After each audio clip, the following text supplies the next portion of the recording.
What's up, guys? How you doing? I got some information for you that might be kind of helpful. Stay tuned, stick around. You might find it interesting if you have a trike.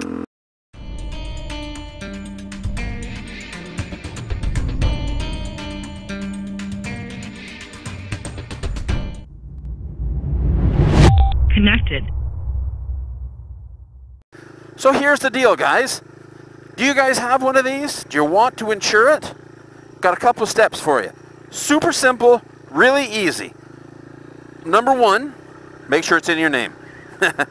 So many of these things have changed hands over the years that nobody has the friggin' ownership for the damn things anymore.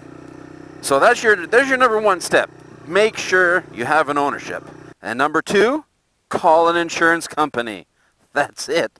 That's all. Yes, people, these things are insurable. I insured this today. It's costing me $93 to insure it for a year. That's $2 million, whatever the hell. I mean, you can't go wrong. It is insurable, people. It is a small off-road machine, totally insurable. There you go. There you have it, guys. It's that easy. You can insure your three-wheeler, guys. So get your ownerships and get busy. Let's see these things on the trail.